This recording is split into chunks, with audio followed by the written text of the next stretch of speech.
Hello and welcome to Braveheart Conversations, where we learn the art of love through brave and compassionate conversations. I'm Jillian Aurora. And I'm Marie Wallace. And we are your hosts today. Hello, everybody, and welcome to Braveheart Conversations. I am Jillian Aurora, and I'm here today with my co-host, Marie Wallace. Hello, everybody. And we are super excited to be here with you today. We're going to be talking about the imposter syndrome and how that can manifest in money and success. And so we just want to thank you wherever you're joining us from. Typically, we have a Facebook Live every week, but because of the pandemic, we're doing these via Zoom. So we are welcoming you from Spotify and Podbean, and we should be approved any day for iTunes. So there's lots of ways to find us. You can also join us on our Facebook group, facebook.com/groups/Braveheart Conversations. And you can join in discussions there and see any of our past episodes. So with that, let's jump right in.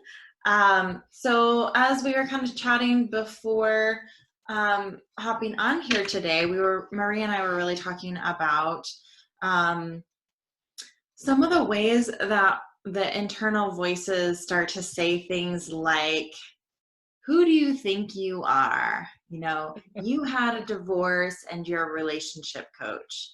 You know, how do you think you can be a coach? Or, you know, I've had so many women tell me these things as well. Like they are going through relationship issues, or they're really just acknowledging the end of a season, and they're in a healing or a coaching or a counseling field.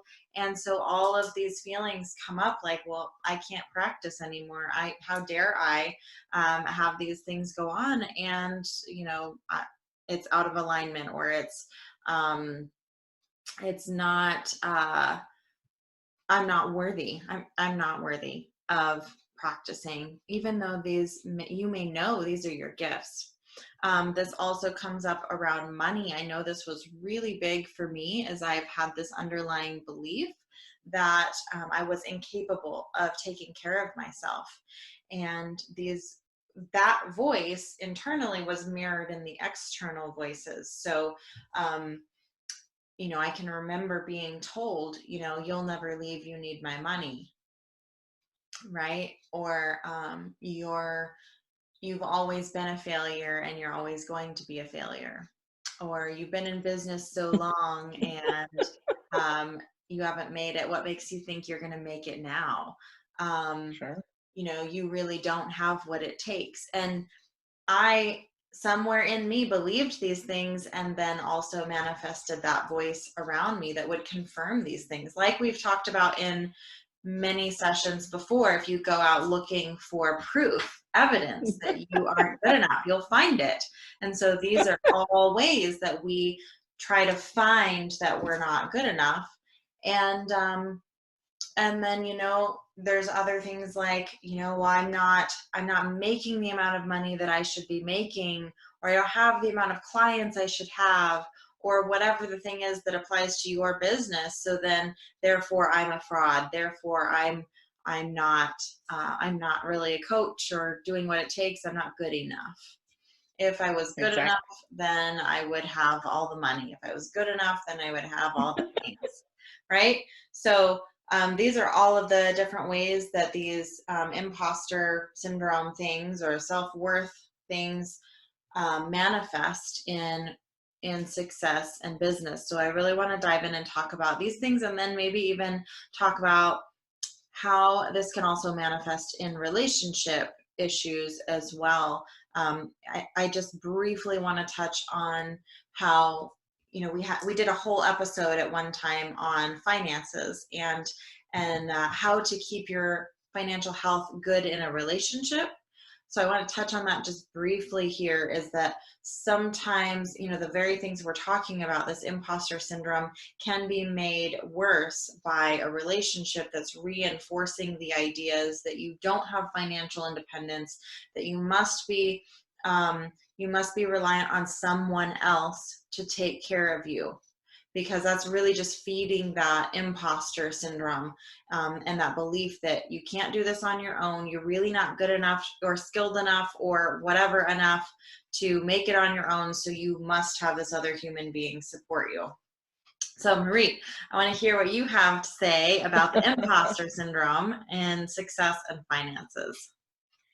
Well, you covered quite a few things that I have felt many times, and even I think the pandemic happens to exacerbate some of those voices, and I think that those of us who've been used to even being independent most of the time, and then your world gets rocked a little bit, and we as human beings have followed that paradigm of success equals, you know, money, or excuse me, my self-worth is tied into money or success or people pleasing or any of those things. And so when your world gets rocked a little bit, you go, but who am I? I mean, like, who am I to be a coach in this? Who am I? Just like you said, you said all the things that, you know, have come up, especially in the last few weeks, is because things are in a state of unrest, and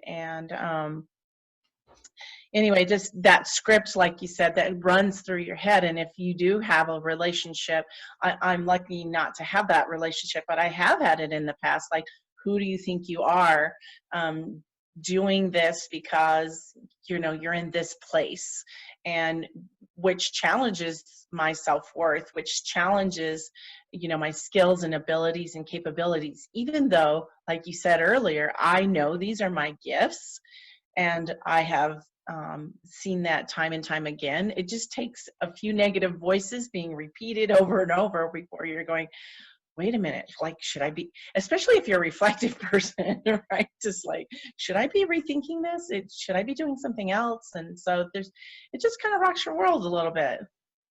Yeah. So this is a great topic and reminder for me. I think this is really similar to,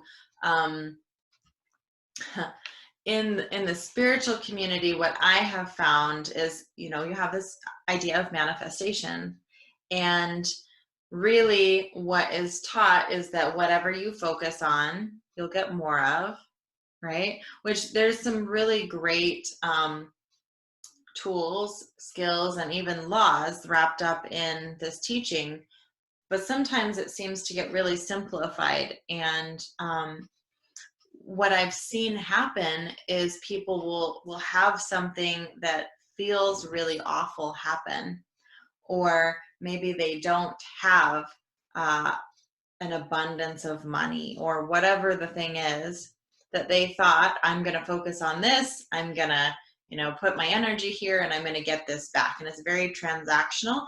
And I don't believe that's the way manifestation works. First of all, it's not a transaction with the universe. No. And the other thing is, there's so much shame wrapped up in, oh my gosh, I got cancer, therefore that means I was thinking badly, right? Mm-hmm. So then there's a lot of judgment. I caused this to come upon myself, and what did I do wrong, right? What did I do wrong? Very key words there. What did I do wrong? So my belief is that our soul is the one choosing what we're going to manifest. And we aren't here. We are not here on this planet to exist in comfort and ease and bliss. Like, that's not our purpose being on this planet. Our purpose is mastery. So will we experience pleasure and bliss and joy and all of those beautiful things? We will, absolutely. And we are here to learn and master. And so what we manifest is in alignment with what our soul wants to attract, which is mastery. And mastery comes with some pain.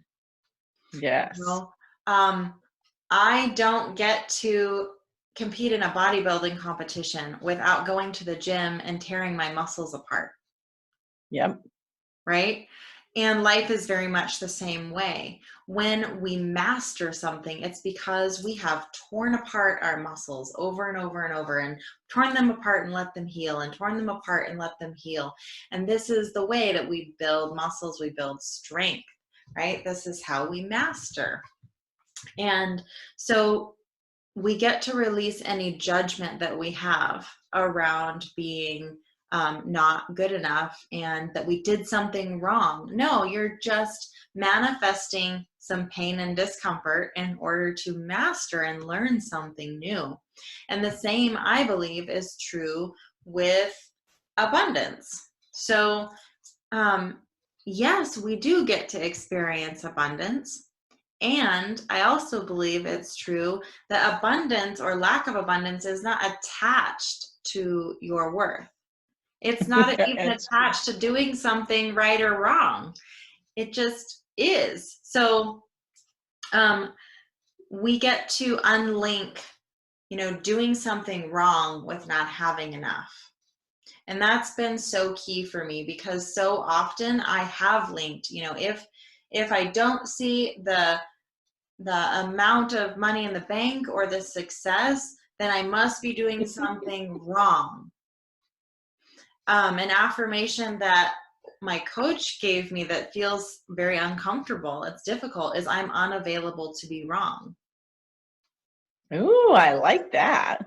Unavailable to be wrong. And that's that it feels really challenging for me. I'm unavailable to be wrong. And it rubs up against this idea where very often my mind is telling me I'm wrong. I have that voice telling me I'm wrong, and that if I had just done it better, then I would have X, Y, Z. And so we get to Well, that's a lot of old paradigm too, right? We have this old paradigm that people have in society have given us, that if you're not here, then you're either not working hard enough, or like you said, I'm not worthy enough. What have I done wrong? And even in your case, with the cancer person, I've seen people really bully someone who had cancer and they weren't getting better, because then they obviously aren't having positive thoughts, or if Right. they just had more positive thoughts, then they would get better. And that one was really difficult to watch this person go through this difficult time. They're already going through something difficult, and then someone puts on this added pressure of, well, you're just not thinking positive enough. You're just not eating the right foods, or there's something else that you could do more to buy that back. And so I appreciate you bringing that part up. I really like that. I am unavailable to be wrong. Yeah, isn't that powerful? It is. It's a little disconcerting at the same time.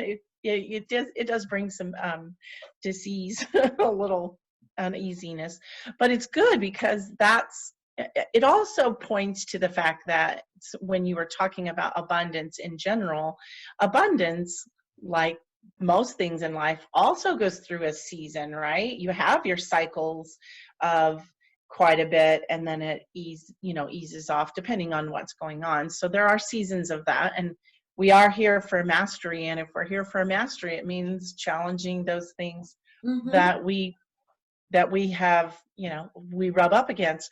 And I'm a person who's like, well, if I'm going through it, I know other people are too, and why not challenge it head on? Like, for me, I could have just put things aside and said, well, I don't really want to deal with that right now.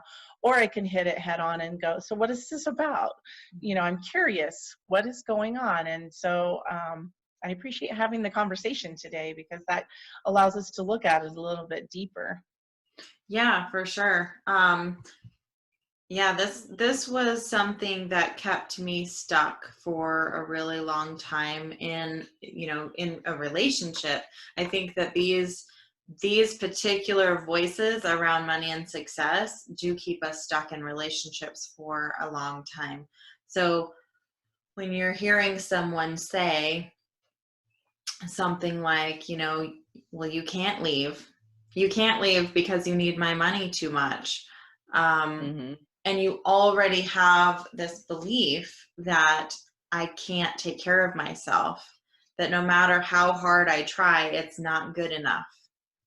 That was a message that that was so strong to me is during the times that I had lived away from, this was in my marriage that I experienced those voices. But prior to that, I had unhealthy relationships, unhealthy boundaries where I had given a lot of my money. So I worked like 3 jobs. I worked a lot of time. And I had a lot of drains. I had a lot of holes in my system where I was leaking money, right? Whether it was people stealing from me or I was helping too much, right? I was giving away at my own detriment. And so what he was saying was really only hitting on a voice I had, which was, I don't trust myself. I don't trust myself to create what I need, and I don't trust myself to maintain what I need. I don't trust myself to set the boundaries and protect my resources. So ultimately, I ended up having to take that jump, right? I got to experience jumping off the cliff and determining, like I got to see whether or not that belief was true. And what's really great is I've watched so many women, including myself, leave really, really scared that they weren't going to be able to do it. And then they discover they're able to do it. So what I feel I was doing, and I see in a lot of people, is they're depending on a resource instead of their own resourcefulness. So Exactly. I saw my husband as a resource I needed in order to sustain myself. I've seen jobs as a resource that I had to have in order to sustain myself. Instead of relying on my own resourcefulness, whatever comes my way, that is the ultimate resource, is your resourcefulness. It's knowing that no matter what life throws at you, you're going to find a way through it. You're going to know how to make lemonade out of lemons. Whatever comes, you're going to figure it out. And it's not relying on the money. It's not relying on the job. It's not relying on the person. It's relying on yourself. It's complete self-trust that whatever comes, I will have the resourcefulness to come up with all of my answers that I need. Really well said. Very well said. I think you bringing it around to self-trust, because I see that in other areas of my life where I have a lot of self-trust that I'll figure it out or I'll work it out, but I have not applied it toward specific things like this success. And so that's a really valuable way to look at it, because if you've been resourceful in one area, of course you can apply it to another area, and that's very beneficial, being able to see that, envision that success could look different, and trusting. And it goes back to trusting the universe too. The universe will be there. The universe has your back and will be there when you at least I just think it's washing the mind clean of old paradigms as well. It really is. Yeah, because I still will find myself sometimes going into that transaction mode where I'm like, okay, universe, I have done all the things, right? I've checked all the boxes. So now it's time for you to give me some abundance. It's your turn. It's like, oh wait, no, this isn't actually a transaction, right? I've proven myself. So if you applied this to a relationship, this is an icky feeling. If you say, okay, I cleaned the house and I did the dishes and I cooked the meal and whatever had sex with you. Yeah, so now it's time to pay up. Like, that's icky. Yeah. That does not feel good. That's not what you're in the relationship for. So the universe is the same way. We are not simply saying, okay, we're going to put all these, check all these boxes off, and now you're just going to give me back my investment. It's more than that. It's a trusting, it's a flow, and a knowing that what I'm going to get, it might be money, but it's going to be way bigger than money, right? Whatever I am receiving is way bigger than money. I am receiving all sorts of, what's the word I'm looking for? Like, giving and receiving. So, I'm constantly giving and receiving, and it's a flow that isn't, it's as much as I want it to be all the time. And, it's not an order. It's not an order form. I've heard that used before, like just place your order to the universe. Oh yeah, I've heard that. And it doesn't resonate for me. It's not a transaction. It's a relationship. It's a connectedness, and a trust that whatever is happening is for my benefit. Whatever is happening is exactly what I'm meant to receive. And sometimes the really beautiful thing is, in my lack of abundance or money, in my lack of that, sometimes that is the perfect time for me to experience miracles, right? So there is this whole other space, this whole other realm for the universe to work in, the divine to work in. So I get to experience where I get maybe an unexpected source of income, or somebody who gives me a gift that they don't even know how profound it is, or just divine appointments that happen that you're like, oh my gosh, like I needed this specific thing this specific day and it just showed up. Like, that's what the beauty is in sometimes not having the financial, whatever you want in your bank account. Sometimes there's purpose in that. Sometimes there is something that we don't see. We don't know that we're supposed to experience, a miracle we're supposed to receive that really would not have landed if you had what you think you're supposed to have. So all of those things are, they're a higher level of consciousness and divine experience than what a lot of us see when we're in the fear of the money and the finances. The other thing that's huge for me is what I get to see as my own commitment.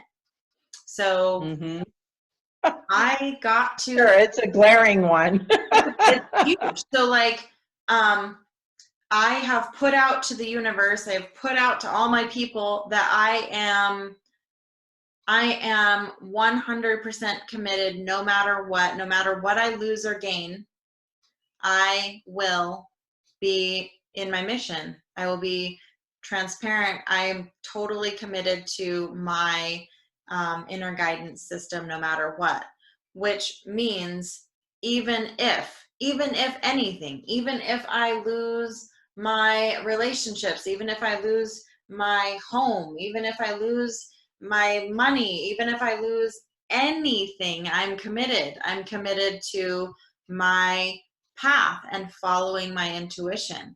That's a lot, right? It is. Because very often people will get to that edge and they will go, oh man, I'm not making it work. I guess I better go back to that 9 to 5. Right? So it gets to bring up a lot of, how committed are you?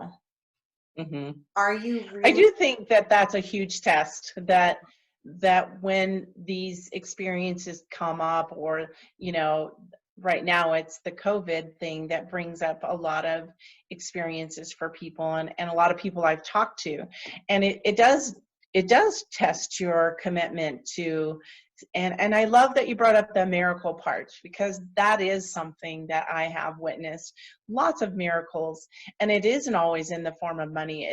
It's in the form of added relationships. It's in the form of seeing caring and growing and inventiveness, so much inventiveness. And so it is a time of allowing other ways to see things and other ways to experience that are maybe richer than a dollar value or a success value. And so it's just another way to look at things. And so it's really good that you brought those up. And what better to bring up that glaring thing, that there's some things to still work on. So yeah, that's something a coach told me that really sticks out is, you know, asking myself if my business were to fail and I were to lose it all, would I still love myself? And would I I would. still believe I was good enough? And I think these things are attached where if I can't say yes, I have a greater chance of losing everything, because that's the lesson. The lesson is to love myself no matter what, right? So, you know, good example of this to me is, what is your motive like when you go to the gym? Is it because you hate yourself or because you love yourself? Right? And it can, that same idea can be applied to, why am I showing up to my business, to my work? Am I doing it because I hate myself and I think I need to change myself and make myself better, good enough? Or is it because I love myself already the way that I am, no matter what money I'm making, no matter what success I have, I love myself the way I am. I don't need to add anything more. I'm just doing this because I love myself, because this is a fun thing to do and a good way to love myself. You know, just like showing up at the gym. Yeah. Nothing good comes out of self-hate. So Nothing. when we drive ourselves, and you know, I used to be really good at driving myself all the time, and sometimes we'll still slip back into that. And it's this like obsession with over functioning and just driving for productivity. And Because if I work harder, right? then That's I'll back be to the worth beginning. more, right? I'll be worth more. It's a vicious cycle. I've been there. You can ride that treadmill as long as you want. Yep. You're going to get the same result. You won't get anywhere.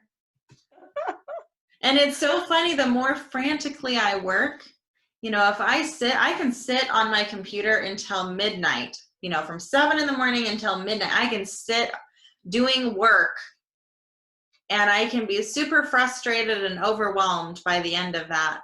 And you know what is really interesting is I can do that for days and feel like I have not accomplished everything on my to-do list. I'm still, you know, just overwhelmed by how much I have to do.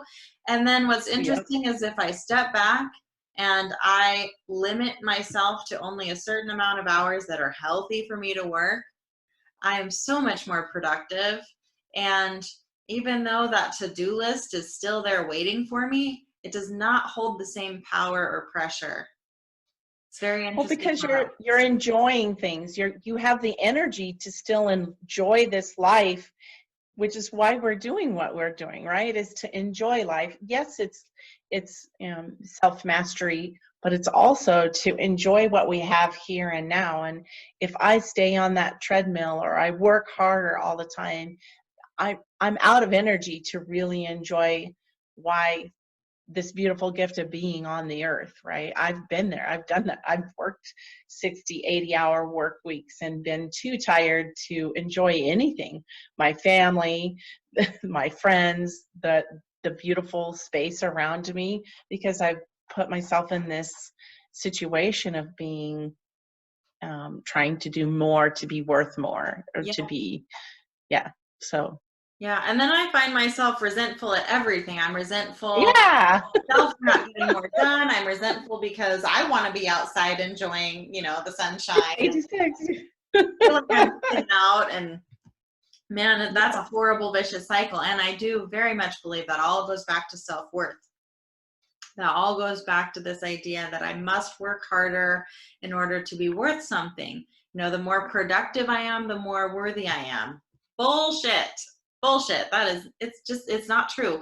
There are no prerequisites to worthiness. We came here worthy to be loved. We came here worthy to enjoy life and to have abundance and all the things. We came here deserving that. And it's super powerful when we can shift into that alignment. And I do think it's a bit of a battle. It's not like you get it and then you're done. It's a weaving Yes. in and out, right? So there's moments you're like, oh, I'm really feeling so aligned, and I trust myself, I trust the universe, I'm enjoying the flow of life and work. And then there's times where your ass is falling off and think you can't get enough A done and you're tweak not in your making it. back. Gosh, yeah, it's a battle. So I love the affirmation, I am enough, I do enough, I have enough. It's just a really simple reminder. Well, it's going back to focusing on, and there's a big element of gratitude there. I have enough. I do enough. There's a big element of gratitude, being happy with what is and enjoying what is. And sometimes that refocuses just what we need to get off the treadmill. Yes. Yeah, I agree. Yeah. And I know a lot of people struggle with the I am enough, but if I really get clear and go deeper than that I do enough and I have enough, I get so caught up in that doing. And they're all tied in together, right? They're all tied in together. Yeah. That's basically what we're talking about today, is that when we fall into I don't do enough or I don't have enough, then somehow that reflects on I'm not enough. That they're all tied in together. But something Brene Brown said really stuck with me. And I may butcher this, but if you get up in the morning, if you go to bed at night thinking that you didn't get enough done, and then wake up in the morning saying you didn't get enough sleep, there's something wrong with that picture. Yeah. You're already starting off the day and ending your day with not enough time, not enough effort. Is a really icky way that a lot of us live our lives. So really reframing that, when I go to bed, I got exactly what I was supposed to get done. And if we can do that, hopefully we're going to get enough sleep too, right? Going to bed earlier. Yeah, there you go. But yeah, starting the day off with the belief that you've had enough sleep, you're doing enough, you're going to get enough done, you have done enough. Yeah. Well, you're able to be in a state of gratitude, and then you're also focusing differently, right? What are you focusing on? Oh, you're focusing on I've had enough. And now what more gets to happen? It becomes more of a discovery of like, now what do I get to do? Or now, and that it's a whole different energy than starting off with, well, I didn't get enough sleep and yesterday was horrible. I could stay lingering in that. Yeah. And that's a terrible energy to stay with, because what are you going to get? You're going to get more of that. Right. And I really think like this whole quarantine that we've been in has been a beautiful opportunity to slow down for the people who are in those really busy jobs. For the most part, have been grounded, right? Stuck at home and forcefully taking a break. And I think for some of us, that's been really great to just reflect on what we do have right in front of us and enjoy. I know for me, even though I already spend a lot of time at home, it's been nice to have even more time to be at home and just really enjoy the beauty around me, whether it's spring unfolding and gardening season coming to fruition, or just enjoying my home and my beautiful decorations and plants and surroundings. If we just take a moment, take a break from our over functioning, really. Mm-hmm. It's a pause. I mean, people talk about that being a pause. It's this pause. So what's right in front of you that you may not have noticed? Right. Right? Because we truly Like, do have so much. We have so much. It's all an illusion. It is what you what you think it is. So there are millionaires out there who think they don't have enough. Many of them. Yes. Many of them Yes. think that, people are out there seeking for more. So it's always good to stop and say, well, it's all relative. To someone else, I have so much. Yes. Right? Us women that have bank accounts, and there's many parts of the country that women don't even have bank accounts. So, I mean, that's something big that was revealed to me last year. And I go, gosh, there's so much that we don't know that we have that others don't. So like you said, it's all relevant. Yeah. Yeah, absolutely. Yeah. I'd like to go back to relationships and just touch on that a little bit, keeping some financial health and financial hygiene with a partner. So I think it can be very easy, again, to see your partner as a resource that you must have. And it really will damage your relationship, and it will also damage your own self-worth. So remember that no matter what relationship you're in, you are still your ultimate resource. Your resourcefulness is your ultimate resource. And with that, you don't need any other resource. So you may love your partner, but you don't need your partner for their income or whatever they do for you. Would it change if you didn't have them in your life? Of course it would. Of course it would, but you would be fully capable of taking care of yourself. And we as human beings, every single one of us, we are capable of creating massive amounts of wealth and abundance. We're capable of it. And you don't need to look very far to see examples of that. You don't need to look very far to see examples of people who have come from nothing and created a very wealthy life. So any of those messages we get to release, all of those fears and doubts we get to release. Be with your partner because you love being with your partner, not because of their resources. That's just a trap.